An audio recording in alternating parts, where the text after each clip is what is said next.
सभी साथियों को राम राम। स्वागत है आप सभी का GK GS by Harish Bhardwaj official YouTube channel के अंदर। आई होप आप सभी की जो तैयारी है एचएसएससी के किसी भी एग्जाम की लगा लो, सीईटी मेंस की लगा लो, ग्रुप डी की लगा लो, या फिर स्पेशली हरियाणा पुलिस की सब इंस्पेक्टर या फिर कांस्टेबल की लगा लो, आई होप आप सभी की तैयारी अच्छे से चल रही होगी। और अगर आपकी तैयारी और अच्छे से करना चाहते हैं तो हमारे साथ जुड़कर जो है आप अपनी तैयारी को और बेहतर जो है बना सकते हैं। आज हम यहाँ पर जो है हरियाणा जीके के जो प्रीवियस 5 साल के क्वेश्चन पेपर हम यहाँ पर डिस्कस कर रहे हैं, उसका जो है 67वां भाग जो है डिस्कस करने वाले हैं। इससे पहले जो है मैं 66 भाग कंप्लीट करवा चुका हूं। आई होप आपने वो सारे भाग जो है सीक्वेंस वाइज देखे होंगे। अगर कोई बच्चा नया जुड़ा है तो मेरा उसको यही सजेशन है, एक एक करके सीक्वेंस वाइज एक एक करके सारे पार्ट्स को देख लीजिएगा। बहुत सारा डाटा जो है मैंने यहाँ पर अवेलेबल करवाया है, ठीक है। तो चलिए बिना किसी टाइम वेस्ट के जो है वीडियो को शुरू कर लेते हैं। क्वेश्चन नंबर फर्स्ट के ऊपर चलते हैं, बाकी सारी जो बची हुई बात हम वीडियो के एंड में कर लेंगे। और अगर आपका कोई डाउट, क्वेरी या सजेशन हो तो आप कमेंट सेक्शन में कमेंट करके बता सकते हैं, ठीक है।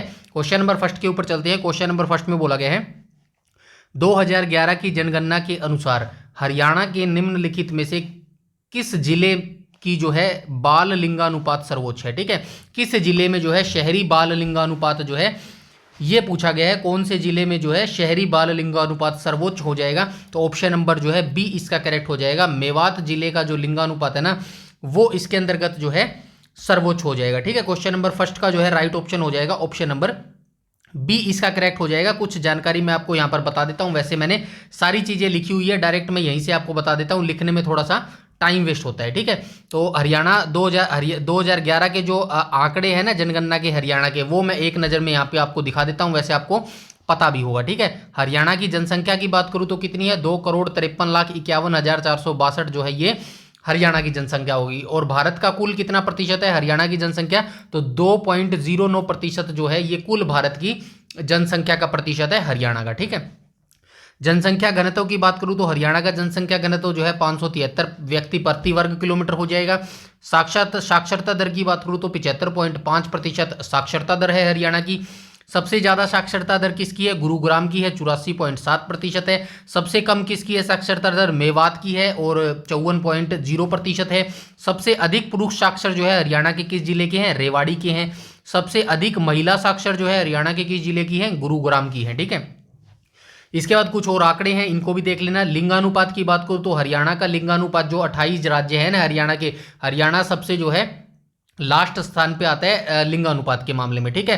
तो हरियाणा का लिंगानुपात कितना हो जाएगा, 879 यानी कि 879 हो जाएगा। महिलाएं प्रति 1000 पुरुष का मतलब आई होप आप समझते होंगे, यानी कि हरियाणा में 1000 पुरुष के ऊपर जो है 879 जो है महिलाएं हैं, ठीक है। सबसे कम जो सबसे ज़्यादा जो लिंगानुपात है वो हरियाणा के किस जिले का है, तो ये जो है मेवात जिले का हो जाएगा, 907 है। और सबसे कम जो है किस जिले का है लिंगानुपात, ये जो है गुरुग्राम का हो जाएगा। तो यहाँ पे आप देख सकते हैं जो जिला साक्षरता में सबसे उच्च है ना, मतलब जिस जिले की साक्षरता सबसे ज़्यादा है वहीं पर जो है लिंगानुपात जो है सबसे कम है, ठीक है। ऐसे ही लोग जो पढ़े लिखे ज़्यादा लोग हो जाते हैं ना वही ज़्यादा जो है भेदभाव करते हैं, ठीक है। बाल लिंगानुपात की बात करूँ तो बाल लिंगानुपात 0 से 6 वर्ष तक जो है ये काउंट होता है। और ये हरियाणा का लिंगानुपात कितना है, 834 हो जाएगा, ठीक है। तो ये आंकड़े दिखाए थे 2011 के मैंने जनसंख्या के, ठीक है, जनगणना के, ठीक है। तो ये थोड़ा सा बेसिक स्ट्रक्चर है, इनको याद रखिएगा। मोस्टली इससे अलावा भी वैसे और भी डाटा मिलेगा, बट मेन यही डाटा है, एक बार के लिए ये याद रखिएगा, यहीं से मोस्टली क्वेश्चन पूछ लिया जाता है, ठीक है। अब हम चलते हैं क्वेश्चन नंबर सेकंड के ऊपर। क्वेश्चन नंबर सेकंड में क्या बोला गया है, तो क्वेश्चन नंबर सेकंड के अंतर्गत बोला गया है हरियाणा के हनुमान चट्टी में हनुमान गंगा का मिलन किस नदी में होता है। तो किस नदी में होता है, क्वेश्चन नंबर सेकंड का जो है राइट ऑप्शन हो जाएगा ऑप्शन नंबर बी इसका करेक्ट हो जाएगा, ठीक है। बी इसका करेक्ट हो जाएगा कि हरियाणा का जो हनुमान चट्टी में हनुमान गंगा का मिलन है ना, ये किस नदी में होता है, तो ये यमुना नदी में हो जाता है, ठीक है। यहाँ पे कुछ दी गई है कृष्णा नदी। अब कृष्णा नदी के बारे में आपको क्या पता होना चाहिए, कृष्णा नदी का उद्गम स्थान कहाँ पर है, तो ये राजस्थान से निकलती है। राजस्थान का एक जिला है राजसमंद, ठीक है। राजसमंद राजस्थान का जिला है, आप सभी ने सुना भी होगा। यहीं से जो है ये नदी निकलती है। और ये कहाँ से निकलती है, अरावली रेंज से निकलती है, ठीक है। अरावली रेंज से जो है ये नदी निकलती है। मोटा मोटा आपको याद रखना है, कृष्णावती जो नदी है ये अरावली पर्वत श्रृंखला से निकलती है। अरावली पर्वत श्रृंखला जो है राजस्थान का भाग है। और अरावली पर्वत का जो सर्वोच्च शिखर है वो कौन सा हो जाएगा, गुरु शिखर हो जाएगा, ठीक है। ये आप याद रखेंगे। गुरु शिखर जो है ये अरावली पर्वत का सबसे ऊंचा पर्वत शिखर है, ठीक है। और ये जो कृष्णावती नदी है ये राजस्थान के राजसमंद अरावली रेंज से निकलती है। यमुना नदी के बारे में बताने की जरूरत नहीं होनी चाहिए, बहुत बार मैं इसके बारे में बताता आया हूं, ठीक है। यमुना नदी कहां से निकलती है? उत्तराखंड से निकलती है, यमुनोत्री ग्लेशियर से जो है ये नदी निकलती है। मारकंडा के बारे में भी बताने की जरूरत नहीं है, ये शिवालिक की पहाड़ियों से निकलती है, ठीक है। हिमाचल प्रदेश की जो सिरमौर की पहाड़ियां है ना, वहीं से जो है ये शिवालिक की श्रेणियों से निकलती है, ठीक है। ये आप याद रखना, शिवालिक श्रेणियों से निकलती है। बाकी दोहन नदी के बारे में आपको बता देता हूं। दोहन नदी कहां से निकलती है? ये भी राजस्थान से निकलती है। राजस्थान का एक सीकर जिला है, ठीक है। आई होप आपने सुना होगा, सीकर जिला राजस्थान के अंतर्गत है, यहीं से ये निकलती है। और ये भी अरावली पर्वतमाला से निकलती है, ठीक है, अरावली, ठीक है। ये चीजें आप याद रखेंगे। और जो है राइट ऑप्शन हो जाएगा क्वेश्चन नंबर सेकंड का ऑप्शन नंबर बी, यानी कि हरियाणा के हनुमान चट्टी में हनुमान गंगा का जो मिलन है ये यमुना नदी में होता है, ठीक है। बाकी डिटेल से मैंने सारी चीजें लिख दी हैं, इसको बैठ के जो पीडीएफ है इसको डाउनलोड करके आराम से बैठ के पढ़ लीजिएगा, ठीक है। ये पढ़ने के लिए ही यहाँ पे जो है मैंने मेहनत करके यहाँ पे शॉर्ट एक्सप्लेनेशन आपके लिए लिखा है, ठीक है। वरना कोई ज़रूरत नहीं थी मुझे मेहनत करने की, यहाँ पे शॉर्ट एक्सप्लेनेशन ऐड करने की, जैसे सभी करते हैं ना। क्वेश्चन लिखा, आंसर लिखा, बताया और काम खत्म, चलो आगे। सिर्फ मैं आपके लिए ये कर रहा हूँ कि मेहनत सिर्फ मैं इसलिए कर रहा हूँ ताकि एक बच्चे का भी सिलेक्शन हो जाए ना। मेरी जो ये सीरीज है ना, ये इसको मैं सक्सेसफुल जो है मान लूंगा, ठीक है। तो मैं अगर इतनी मेहनत कर रहा हूं ना, तो आपका तो काम इससे भी ज़्यादा मेहनत करना है, क्योंकि आपको सिलेक्शन चाहिए, आपको नौकरी चाहिए 2026 में, तो आपको मेहनत करनी पड़ेगी, ठीक है। सक्सेस का कोई जो है शॉर्टकट नहीं होता, सब चीज़ें आपको पढ़नी पड़ेगी, टाइम देना पड़ेगा, पेशेंस आपको रखना पड़ेगा, ठीक है। आइए चलते हैं नेक्स्ट क्वेश्चन नंबर 3 के ऊपर। क्वेश्चन नंबर 3 में क्या बोला गया है? क्वेश्चन नंबर 3 में बोला गया नाहर सिंह अंतरराष्ट्रीय क्रिकेट स्टेडियम हरियाणा के किस जिले में स्थित है? तो ये हरियाणा के जो है फरीदाबाद जिले में अवस्थित है। क्वेश्चन नंबर 3 का राइट ऑप्शन हो जाएगा ऑप्शन नंबर सी, जो है इसका करेक्ट हो जाएगा। क्वेश्चन नंबर 4 को देख लेते हैं। 4 में क्या बोला गया? हरियाणा में 1999 में किस बैराज की जगह जो है हथनीकुंड बैराज ने ले लिया है, ठीक है। सबसे पहले जो है यहाँ पे आप याद रखना ऑप्शन नंबर बी करेक्ट हो जाएगा। ताजे वाला जो बैराज था ना, इसका निर्माण जो है ब्रिटिश काल में किया गया था। और कब किया गया था? 1873 में ये बनाया गया था। लेकिन समय के साथ जो है ये काफ़ी पुराना हो गया था और इस पर जो है लोड वगैरह सिस्टम काफ़ी ज़्यादा बढ़ गया था। इसी का जो है आप मान सकते हैं, इसी का जो अपोजिट बनाया गया था ना, हथनीकुंड बैराज को बनाया गया था, ठीक है। हथनीकुंड बैराज को कब बनाया गया था? 1999 में जो है ये बनाया गया था। तीनों चीज़ आप याद रखेंगे, ठीक है। चलते हैं नेक्स्ट क्वेश्चन नंबर 5 के ऊपर। क्वेश्चन नंबर 5 में क्या बोला गया है? तो क्वेश्चन नंबर 5 में बोला गया है वर्तमान में हरियाणा में कितने शहर है? तो वर्तमान में हरियाणा में 154 जो है शहर हो जाएंगे। ये डेटा जो है अपडेट होता रहता है भाई, ठीक है। एक बार थोड़ा सा आप नजर घुमा लेना, वरना डोंट वरी, आपका एग्जाम जो है 2026 से पहले नहीं होने वाला। कोई भी HSSC के अंदर एग्जाम होने वाला है ना, यकीन मानिएगा मार्च 2026 से, ऐसा मेरा पर्सनल व्यू है, मार्च 2026 से पहले आपका एग्जाम नहीं होने वाला। जिस तरह के हालात चल रहे हैं अभी, आज क्या तारीख हो गई है? 7 नवंबर हो गई है, ठीक है। 7 नवंबर हो गई है। अभी तक जो है इनसे HSSC ग्रुप सी ET का जो है रिजल्ट जारी नहीं किया गया है, ठीक है। करेक्शन पोर्टल भी बंद हुए 2-4 दिन तो हो ही गए, ठीक है ना। तो उसके बाद भी अपडेट नहीं आया है, तो आप सोच सकते हैं टाइम लगने वाला है, ठीक है। पेशेंस आप में होने चाहिए, ठीक है, अपनी तैयारी में। अब ये जो आपको समय मिल रहा है ना, बस इसका यही पॉजिटिविटी आप उठा सकते हैं। जो बच्चा सीरियसली सोच रहा है ना कि मैं 2026 में सिलेक्शन लेना ही लेना है, तो भाई जो ये अभी आपको समय मिल रहा है ना, इसका सदुपयोग कीजिएगा और दबा के इसके अंदर जो है तैयारी कीजिएगा। यही जो है आपकी काम आने वाली है, ठीक है। तो ये क्वेश्चन नंबर 5 का जो है राइट ऑप्शन अभी के लिए तो ऑप्शन नंबर डी ही करेक्ट है। फिर भी जो फरवरी में जो आपका इकोनॉमिक सर्वे आएगा ना, 2025-26 वाला और बजट आएगा, उसके अंतर्गत जो है लेटेस्ट डाटा मिलेगा, वहां से हम जो है सारा डाटा उठा लेंगे, ठीक है। नेक्स्ट क्वेश्चन पर चलते हैं, क्वेश्चन नंबर 6 के ऊपर। क्वेश्चन नंबर 6 में क्या बोला गया है? तो क्वेश्चन नंबर 6 के अंतर्गत बोला गया है 2 श्रेणियां दी गई है भाई, ठीक है। क्वेश्चन नंबर 6 में बोला गया हरियाणा में मोरनी और टिपरा श्रेणियां, ठीक है। सबसे पहले आपको ये याद रखना है, मोरनी और टिपरा श्रेणियां ये किसका भाग है? ये शिवालिक का भाग है, ठीक है। शिवालिक श्रेणी का भाग है ये, ठीक है। अब क्वेश्चन में क्या पूछा गया है? मोरनी पहाड़ी और टिपरा श्रेणियां, इन दोनों घाटी को जो है अलग कौन करता है?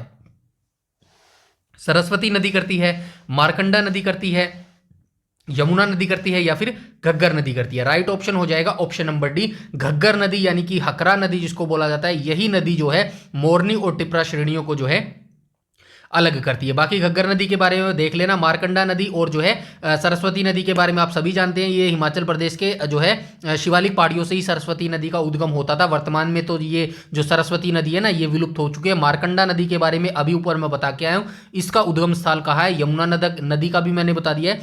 घग्गर नदी का आप देख लेना, घग्गर नदी का उद्गम कहाँ से होता है,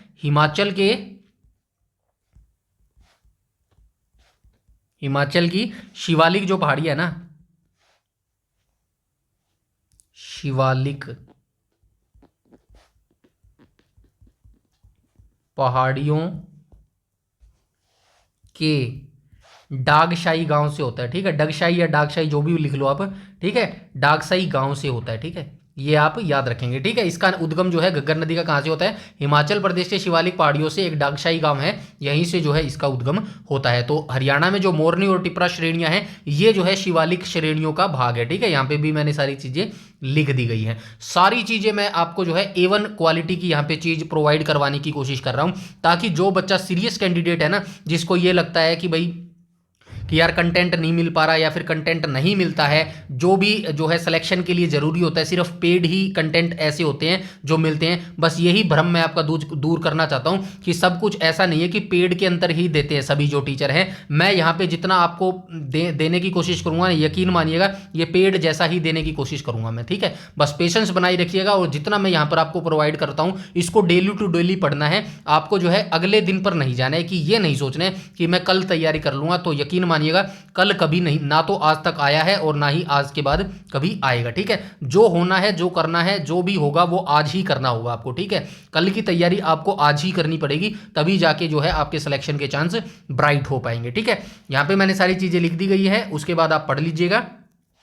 क्वेश्चन नंबर 7 पर चलते हैं। क्वेश्चन नंबर 7 में क्या बोला गया है, तो क्वेश्चन नंबर 7 में बोला गया है हरियाणा के कौन से नगर अंतिम मुगल शासक के नियंत्रण में थे। वैसे तो ये सभी थे, अंतिम सोनीपत भी था, पानीपत भी था, होजकास भी था, लेकिन ये कुछ कुछ नाम मात्र के थे। जो अंतिम मुगल शासक था ना, किसका था, हरियाणा के जो माफ कीजिएगा जो मुगल शासक होते थे ना, इनके हाथ में जो है वास्तविक जो शासन था ना वो शाहजहानाबाद का था। ये कौन सा एरिया था, पुरानी दिल्ली, जिसको आज हम जानते हैं ना पुरानी दिल्ली, पुरानी दिल्ली, पुरानी दिल्ली को ही जो है शाहजहानाबाद कहा जाता था। और अंतिम जो मुगल शासक था ना, उसकी जो वास्तविक चीजें हाथ में थी ना वो शाहजहानाबाद तक ही थी। ठीक है, बाकी वैसे नाम तो था भाई, जो है 1857 की क्रांति के बाद तो वो भी नहीं रहा था, आप सभी जानते हैं, लेकिन कुछ कुछ जो है नाम मात्र के जो राज्य थे उसके नाम मात्र का ही नाम था कि भाई मुगल शासक के नियंत्रण में आते थे। बाकी ब्रिटिशों ने जो है अपने नियंत्रण में चीजें लेनी शुरू कर दी थी। ठीक है, बाकी मोटा मोटा जो है ये शाहजहानाबाद जैसे एरिया ही थे जो वास्तविक उसके नियंत्रण में थे। ठीक है, और ये भी अंतिम समय में थे। ठीक है, उसके बाद मैंने यहाँ पे लिख दिया है अंतिम मुगल शासक जो बहादुर शाह जफर था, जिनका नियंत्रण मुख्य रूप से दिल्ली, शाहजहानाबाद जिसे अब पुरानी दिल्ली के नाम से जाना जाता है, उसके आसपास के क्षेत्रों पर 1857 के विद्रोह तक था। आप सभी जानते हैं 1857 के बाद जो है इसको बहादुर शाह जफर को जो है सेकंड को पकड़कर जो है निर्वासित कर दिया गया था। कहाँ पर निर्वासित कर दिया गया था, रंगून में निर्वासित कर दिया गया था, और वहीं पर जो है 1862 में इसकी मृत्यु हो गई थी। ठीक है, आई होप यहां तक सारी जानकारी जो है क्लियर हो गई होंगी। ठीक है, नेक्स्ट क्वेश्चन पर चलते हैं, क्वेश्चन नंबर 8 के ऊपर। क्वेश्चन नंबर 8 में क्या बोला गया, पहली हरियाणवी फिल्म कौन सी थी। ठीक है, पहली हरियाणवी फिल्म आप सभी जानते हैं धरती हो जाएगी। यह फिल्म कब आई थी, 1968 में आई थी। ठीक है, 1968 में जो है धरती फिल्म आई थी। उसके बाद जो है हरफूल सिंह जाट जुलानी भी आई थी। ठीक है, हरफूल सिंह जाट जुलानी,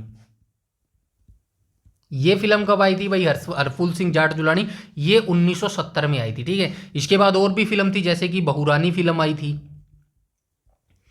चंद्रावल फिल्म आई थी, ये मोस्ट सक्सेसफुल फिल्म थी भाई चंद्रावल हरियाणा की। ठीक है, बहुरानी कब आई थी, 1982 में आई थी। ठीक है, 1984 में कौन सी आई थी, चंद्रावल आई थी। उसके बाद लाडो फिल्म कब आई थी, 2000 में आई थी। ठीक है, लाडो फिल्म कब आई थी, 2000 में आई थी। चलिए नीचे ही चलते हैं, नीचे लिखी गई है सारी चीजें। ठीक है, तो ये देख लेना, यहाँ से एक एक करके सारी फिल्में मैंने लिख दी है। धरती फिल्म 1968 में आई थी, जाट जुलानी 1970 में आई थी, बहुरानी 1982 में आई थी, चंद्रावल 1984 में आई थी, लाडो 2000 में आई थी, पगड़ी द ओनर 2014 में आई थी, सतरंगी 2016 में आई थी। इनके अलावा भी बहुत सारी फिल्म है, और ऐसा नहीं है कि यही फिल्म पूछी जाएंगी, और भी बहुत सारी फिल्म है जिनको पूछा जा सकता है। बट मेनली जो चीज़ें जो मुझे लगा ना, या फिर आज तक जो पूछी गई है वो सारी मैंने यहाँ पर आपको मेंशन करके दे दी है। ठीक है, इसके बाद हम चलते हैं क्वेश्चन नंबर 9 के ऊपर। क्वेश्चन नंबर 9 में बोला गया हरियाणा में डैश वर्षा ऋतु के स्वागत के लिए मनाया जाता है। मतलब हरियाणा में कौन सा जो त्योहार है वर्षा ऋतु के आगमन के लिए मनाया जाता है। तो कौन सा त्योहार मनाया जाता है? जुलाई के महीने में आता है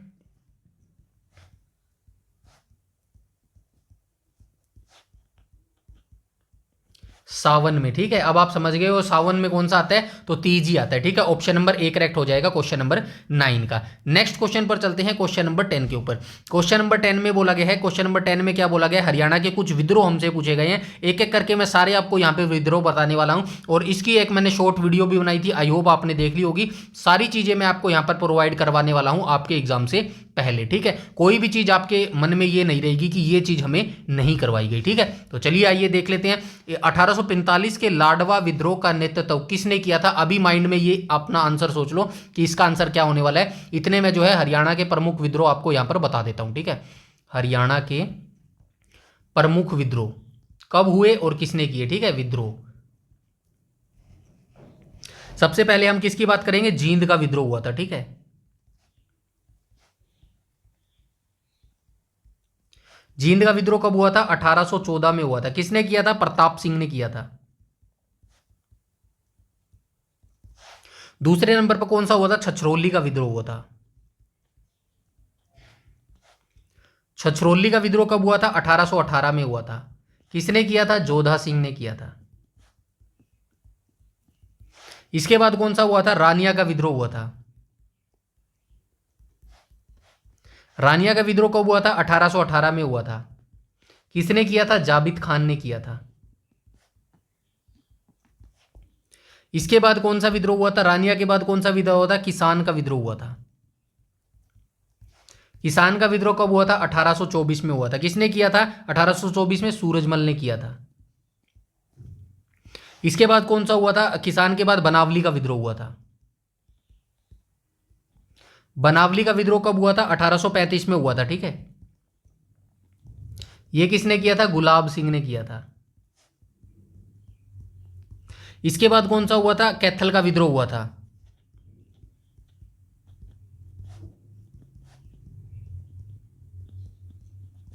कैथल का विद्रोह कब हुआ था? 1843 में हुआ था। कैथल का ही विद्रोह पूछा है? नहीं, लाडवा का पूछा है। चलिए, लाडवा का विद्रोह अंतिम था, सबसे 45 वाला। ठीक है, वही क्वेश्चन पूछ लिया। चलिए कोई बात नहीं। कैथल का विद्रोह 1843 में हुआ था, और इसका नेतृत्व किसने किया था? गुलाब सिंह और साहिब कौर ने। ठीक है, गुलाब सिंह और साहिब कौर। ठीक है, तो ये चीजें आप याद रखेंगे। ठीक है, एवरीथिंग डिटेल मैंने यहां पे भी आपको प्रोवाइड करा दिया है, कहीं पर आपको जाने की जरूरत नहीं है। बस एक पीडीएफ डाउनलोड करो और अपने एग्जाम तक इस पीडीएफ को रटते रहो। डोंट वरी, घबराने की जरूरत नहीं है कि अभी आपको लगता हो ये हरियाणा जीके 5 साल की अगर खत्म हो जाएगी, 142 शिफ्ट अगर हम कर लेंगे उसके बाद क्या होगा। डोंट वरी, मैंने आपको प्रॉमिस किया ना, अगर आपका एग्जाम नहीं होता है 142 शिफ्ट हो तो कंप्लीट करवाने तक, तो हम क्या करेंगे, जो चैप्टर वाइज है ना, जैसे कि एक दिन हरियाणा का प्रशासनिक परिचय देखेंगे, एक दिन हरियाणा की मिट्टी देखेंगे, एक दिन हरियाणा के प्रमुख विद्रोह देखेंगे। एक दिन भी आपको ऐसा नहीं जाएगा जिस दिन क्लास नहीं होगी। ठीक है, हाँ वो अलग चीज़ है, किसी दिन मुझे पर्सनली काम हो जाता है उसका तो मैं कह नहीं सकता। बाकी किसी दिन जो है एक दिन ऐसा नहीं जाएगा जिस दिन आपकी हरियाणा पुलिस की क्लास ना हो। ठीक है, बस आपको लगे रहना है, रुकना नहीं है। ठीक है, नेक्स्ट क्वेश्चन पर चलते हैं, क्वेश्चन नंबर 11 के ऊपर। क्वेश्चन नंबर 11 में क्या बोला गया है? हरियाणा के किस जिले में जो है सबसे ऊंची चोटी करो है? तो किस में हो जाएगी? पंचकुला के अंतर्गत जो है ये हो जाएगी। ठीक है, मोरनी पहाड़ी की है ये। ठीक है, मोरनी पहाड़ी की जो मोरनी पहाड़ी की सबसे ऊंची चोटी कौन सी है? करो हो जाएगी। ठीक है, और ये कहां पर अवस्थित है? पंचकुला के अंतर्गत अवस्थित है। हरियाणा को पहले किस नाम से जाना जाता था? आप सभी जानते हैं, ब्रह्मावर्त के नाम से जो है हरियाणा को पहले जाना जाता था। नेक्स्ट क्वेश्चन पर चलते हैं, क्वेश्चन नंबर 13 पर। क्वेश्चन नंबर 13 में क्या बोला गया? भारतीय प्रबंधन संस्थान IIM रोहतक की स्थापना जो है किस वर्ष की गई थी? तो क्वेश्चन नंबर 13 का जो है राइट ऑप्शन हो जाएगा ऑप्शन नंबर ए। भारतीय प्रबंधन संस्थान IIM रोहतक की जो स्थापना है कब की गई थी? 2009 में जो है इसकी स्थापना की गई थी। ठीक है, नेक्स्ट क्वेश्चन पर चलते हैं, क्वेश्चन नंबर 14 पर।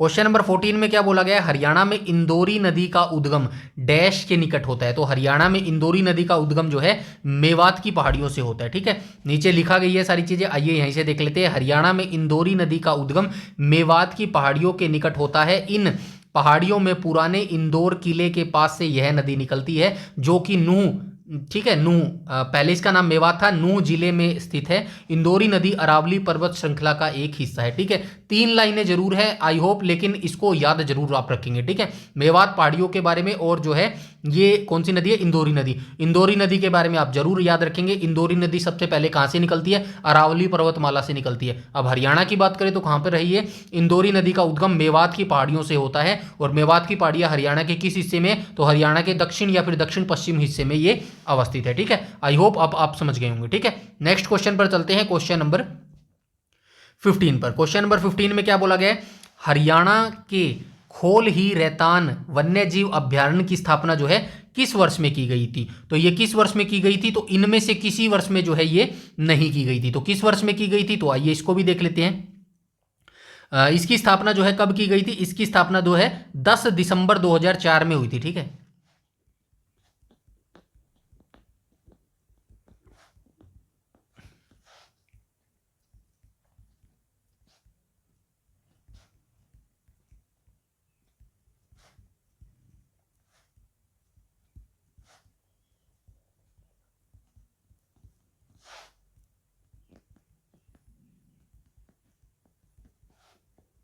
ठीक है, समझ गए। खोल ही रैतान वन्यजीव अभ्यारण्य की जो स्थापना है वो 10 दिसंबर 2004 को हुई थी, इसीलिए जो है इनमें से कोई नहीं ये राइट ऑप्शन हो जाएगा। ठीक है, नेक्स्ट क्वेश्चन पर चलते हैं, क्वेश्चन नंबर 16 पर। चंडीगढ़ की उच्च न्यायालय इमारत का डिजाइन किसने बनाया था, आप सभी जानते हैं ली कार्बूजियर के द्वारा ये बनाया गया था। नेक्स्ट क्वेश्चन पर चलते हैं, क्वेश्चन नंबर 17 पर। क्वेश्चन नंबर 17 में क्या बोला गया है, इनके स्थापना वर्ष के अनुसार इनमें से हरियाणा का प्राचीनतम वन्य जीव अभ्यारण्य कौन सा है। मतलब पहले आपको इन चारों के जो है भाई स्थापना वर्ष पता होने चाहिए, तभी जो है आप इस क्वेश्चन का आंसर बता पाएंगे। ठीक है, आई होप आप सभी को पता होंगे, नहीं पता तो इस क्वेश्चन में जान लीजिएगा। ठीक है, सबसे पहले हम कालेसर वन्यजीव अभ्यारण्य की बात करेंगे कि कालेसर वन्यजीव अभ्यारण्य जो है कब स्थापित किया गया था। ठीक है, ये कब किया गया था, 11 दिसंबर 1996 को। ठीक है, 11 दिसंबर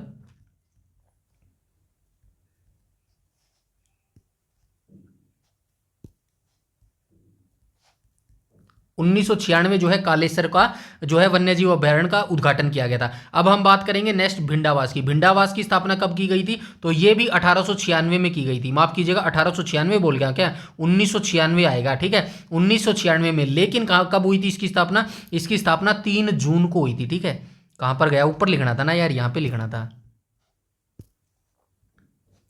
3 जून 1996। ठीक है, 1996 को भिंडावास की स्थापना हुई थी। अब हम बात करें आगे किसकी, खोल ही रैतान की बात करते हैं। खोल ही रैतान की स्थापना कब हुई थी, तो 10 दिसंबर 2004, ऊपर अभी देख के आए हैं। ठीक है, 10 दिसंबर 2004। खप्परवास की स्थापना कब हुई थी, खप्परवास की स्थापना 1991 में हुई थी, 5 जून 1991। ठीक है, ये सारे ईयर आपको याद रखने हैं। क्यों याद रखने हैं, क्वेश्चन पूछा गया ना, अभी पूछ लिया ना क्वेश्चन। अब नॉर्मली क्या है, एक नंबर की बात नहीं है भाई, ये सिलेक्शन की बात है, यहीं से सिलेक्शन जो है रुकता है। हर चीज आपको पता होना चाहिए, डीपली पता होनी चाहिए हर चीज के बारे में। ऐसा नहीं है, ये तो सभी को पता है, एग्जामिनर को भी पता है। आपने रट्टे मार रखे हैं, हरियाणा के 8 वन्यजीव अभ्यारण्य हैं, कौन कौन से डिस्ट्रिक्ट में पते हैं, सभी रट रखे हैं आपने। एग्जामिनर अच्छी तरीके से जानता है भाई, वो आपसे ज़्यादा दिमाग लेके बैठा है, इसीलिए वो एग्जामिनर है। आपको थोड़ा सा एडवांस उससे ज़्यादा सोचना पड़ेगा। अब जो है एग्जामिनर क्या बात करेगा, मेरे हिसाब से 1996 जो ईयर दिए हैं ना, ये भी पुराने हो चुके हैं। अब आपको किस पर ध्यान केंद्रित करना होगा, अब आपको इनके ऊपर ध्यान केंद्रित करना होगा। हाईलाइट कर देता हूं, 11 दिसंबर, 3 जून, 10 दिसंबर, 5 जून। ठीक है, आई नो ये चीजें बोरिंग है और डिफिकल्ट है, लेकिन करना पड़ेगा अगर सिलेक्शन लेना है। भीड़ से अलग होना है ना, तो चीजें आपको करनी ही पड़ेंगी मेरे भाई। ठीक है, अभी तो ये मैंने चारों के बताई हैं, डोंट वरी, हर एक चीज मैं यहाँ पे प्रोवाइड करवाने वाला हूँ। अभ्यारण्य को, वन्यजीव अभ्यारण्य जो हरियाणा के ना, एवरीथिंग, सब कुछ डिटेल, डेट, मंथ, सब कुछ मैं आपको बताने वाला हूँ। बस पेशेंस बनाए रखिएगा और अंत तक जो है मेरे साथ जुड़े रहिएगा। ठीक है, इसका आउटपुट जो है ना आपको एग्जाम में मिलेगा। जो वर्तमान में आप अभी इनपुट दे रहे हो ना अपने बैकएंड में, जो आप मेरे साथ अभी काम कर रहे हो, इसका आउटपुट 2026 में जब हरियाणा पुलिस का पेपर दे के आओगे ना, तब जाके जो है ये आउटपुट आपको देखने को मिलेगा कि हाँ भाई, उस समय जो मैं तैयारी करता था ना, टाइम गड़ाता था, अपनी जो रातें काली करता था, डीपली जो स्टडी मटेरियल पढ़ता था, नोट्स एक एक करके पढ़ता था, आज उसका जो है मुझे बेनिफिट मिल रहा है। ठीक है, तब जाके आपको जो है वो खुशी का अनुभव मिलेगा, ठीक है, वरना कुछ नहीं मिलेगा। सच्चाई है, ये सोचना छोड़ दो कि हरियाणा पुलिस का रिजल्ट, माफ़ कीजिएगा, ग्रुप सी का रिजल्ट आएगा उसके बाद तैयारी करूंगा। चलिए रिजल्ट आ गया, नोटिफिकेशन आने दो उसके बाद तैयारी करूंगा, लिख के ले लो, सिलेक्शन होएगा ही नहीं ऐसे बच्चों का जो ये सोच के चल रहा है कि नोटिफिकेशन आने के बाद मैं तैयारी करूंगा, ठीक है। बहुत सारे इंटेलिजेंट बच्चे बड़े पड़े हैं भाई हरियाणा के अंदर, ठीक है। आइए चलते हैं क्वेश्चन नंबर 18 के ऊपर चलते हैं, ठीक है। नहीं तो यार मेरे को क्या जरूरत है यार ये इतना सारा लिख के लेके आने की, है कोई जरूरत? डायरेक्ट मैं आपको यहां पे बता देता कि भाई राइट ऑप्शन क्या हो जाएगा क्वेश्चन नंबर 17 का। क्वेश्चन नंबर 17 का राइट ऑप्शन हो जाएगा ऑप्शन नंबर बी हो जाएगा। डायरेक्ट मैं आपको बता देता, नहीं मुझे क्या जरूरत है यहाँ पे डेट और ईयर ढूंढ ढूंढ के ले आने की यार। ऑफिशियली मैं हरियाणा के जो पर्यटन विभाग है वहां से ढूंढ ढूंढ के लेके आता हूँ इसको, नहीं मुझे क्या जरूरत है यार, है क्या कोई जरूरत? ये थोड़ा सा दिमाग आप भी लगाया करो यार, ये सिलेक्शन के लिए भी नहीं होना चाहिए मेरे हिसाब से। आप अपने दिमाग को एक्सप्लोर कर रहे हो, ठीक है, सच्चाई है ये। अपने दिमाग को जब तक खोलोगे नहीं ना, एक्सप्लोर नहीं, फालतू की चीज़ कितनी दिखवा लो आपसे, इंस्टाग्राम पे दिमाग घुमा लो आपका, इंस्टाग्राम की रील घुमा लो, फेसबुक घुमा लो, किसी से बातचीत करवा लो, ये जो अभी आपको मज़ा आ रहा है ना इंस्टाग्राम चलाने में, फेसबुक चलाने में, या फिर आपकी महिला मित्र भी होंगी इसमें, क्या है, होंगी, सबकी होती हैं तो होंगी, यहाँ पे भी आपको मज़ा आता है, लेकिन ये कुछ समय का होता है भाई मेरे भाई। जब आपकी एज चली जाएगी ना और ये चीज़ें जब आपके हाथ में चली जाएंगी तब आपको इनकी वैल्यू पता चलेगी एक्चुअल में क्या हुआ मेरे साथ, ठीक है। और तब सोचने समझने का समय नहीं मिलेगा आपके पास, क्योंकि समय की यही खास बात है, जो समय की वैल्यू करेगा समय उसकी वैल्यू करेगा। अदरवाइज भाई आज आप समय की वैल्यू नहीं करोगे, आगे जाके समय आपकी वैल्यू नहीं करेगा, ये तो कॉमन सी चीज़ है मेरे भाई, ठीक है। चलते हैं नेक्स्ट क्वेश्चन, क्वेश्चन नंबर 18 के ऊपर। क्वेश्चन नंबर 18 में क्या बोला गया है, तो क्वेश्चन नंबर 18 को देख लेते हैं भैया, एक एक करके, 2-3 ही रह गए अब तो। हरियाणा की विधानसभा के पहले स्पीकर कौन थे? आप सभी जानते हैं सन्नो देवी। 1 नवंबर 1966 को जब हरियाणा बना था उसी समय जो है पहली अध्यक्ष बनी थी सन्नो देवी, और यहाँ पे हरियाणा की पहली स्पीकर बनने से पहले ये पंजाब की विधानसभा की उपाध्यक्ष भी होती थी, ठीक है। नेक्स्ट क्वेश्चन पर चलते हैं, क्वेश्चन नंबर 19 पर। 19 में क्या बोला गया है? 19 में बोला गया है किस वर्ष में हरियाणा ने अपने सभी ग्रामों को विद्युत से जोड़ दिया था, यानी कि विद्युतीकरण सारे हरियाणा के गाँवों में हो गया था। कौन से वर्ष हो गया था? 1970 में हो गया था, और इस समय किसकी सरकार होती थी? बंसीलाल की जो है सरकार होती थी, ठीक है। तत्कालीन मुख्यमंत्री चौधरी बंसीलाल होते थे। इन्हीं के नेतृत्व में जो है 29 नवंबर 1970 को करनाल जिले के उचानी गांव में बिजली पहुंचने के साथ हरियाणा देश का पहला राज्य बन गया था जहां के सभी गांवों में जो है बिजली पहुंच चुकी थी, ठीक है। राइट ऑप्शन हो जाएगा option number D, question number 19 का। चलिए आज का लास्ट क्वेश्चन देख लेते हैं, क्वेश्चन नंबर 20। क्वेश्चन नंबर 20 में क्या बोला गया है? निम्नलिखित में से कौन सी जोड़ी सही है? तो कौन सी जोड़ी सही है भाई? ब्रह्म सरोवर जो है, ब्रह्म सरोवर कहां पर अवस्थित है? रोहतक के अंतर्गत नहीं है, कहां पर है? कुरुक्षेत्र के अंतर्गत अवस्थित है, ठीक है।